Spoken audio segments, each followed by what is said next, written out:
a lo largo de este módulo hemos insistido de forma reiterada en la necesidad de que los alumnos trabajen en estas metodologías inductivas, trabajo cooperativo, etcétera, de una forma eficaz. Lo contrario genera en el profesor enorme desasosiego, por no decir directamente desesperación. Ver que los alumnos tardan muchísimo tiempo en ponerse a trabajar, hacen tareas de forma superficial, están más pendientes de cuestiones epidérmicas, de formato, etcétera, que de la profundidad de los contenidos. Pedimos un determinado producto con unas características y elaboran uno muy distinto. Claro, esto acaba condenando a estas metodologías al ostracismo. Acabamos los docentes, insisto, desesperados por no recurrir a estas metodologías más que de forma muy esporádica. Sin embargo, podemos estar seguros de que si el alumno trabaja de forma eficaz, eficiente, no va a tardar más en aprender, en apropiarse de determinados procedimientos y contenidos curriculares que mediante otras fórmulas más directas, más tradicionales. Hemos visto ya una de las dos claves de la eficiencia en el trabajo con estas metodologías, que es que dotemos al alumno, cualifiquemos al alumno en estas soft skills, en estas habilidades de base de estas metodologías inductivas a las que hemos dedicado profusamente nuestra atención. Pero hay otra clave y es la evaluación. Creo que esta frase no requiere demasiado comentario, demasiada explicación.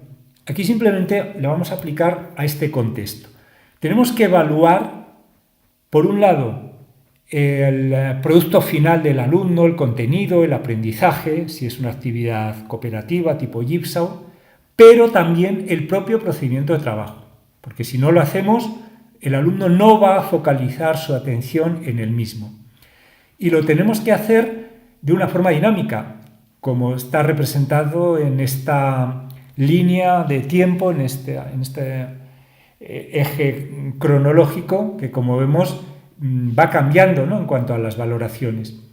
De una forma más o menos sintética podríamos decir que en los momentos iniciales, en infantil, primeros cursos de primaria, tenemos que ponderar más la forma de trabajo que la calidad del trabajo elaborado o el trabajo elaborado. En tanto que a medida que ya podemos dar por hecho que el procedimiento de trabajo está suficientemente interiorizado, cada vez vamos a valorar más el contenido, hasta que llegue un momento en donde ya no necesitaremos poner el foco de atención de la evaluación en el procedimiento. Bien es cierto que conviene de vez en cuando, aunque estemos en ese punto ya más avanzado de este proceso, que está representado en la gráfica por ese punto negro rodeado de un círculo que está en la línea azul, decía que aunque estemos ya en un momento avanzado en donde prácticamente no prestamos ponderación al procedimiento cooperativo, de vez en cuando, para refrescar, si fuera una vacuna podríamos decir que es una vacuna de refresco, para refrescar la atención del alumno con respecto al procedimiento cooperativo, conviene dar en alguna actividad una marcha atrás, es decir, volver a valorar, a prestigiar la forma de trabajo, volver a poner el foco de nuestra atención en el cómo y no solo en el qué se ha producido. Aquí podríamos proponer como tarea de reflexión el que graduásemos de forma un poco más precisa que lo que llevo hecho hasta aquí en el tiempo, en los distintos cursos, etapas, este devenir.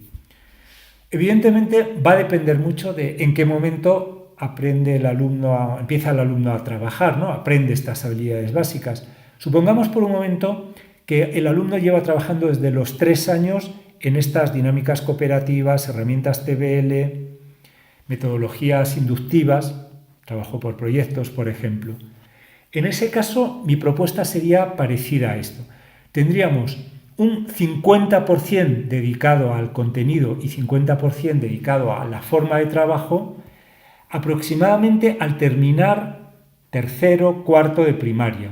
Mientras que, por ejemplo, al empezar primero de la ESO, ya el 75% de la evaluación se referiría al contenido y únicamente el 25% a la forma de trabajo.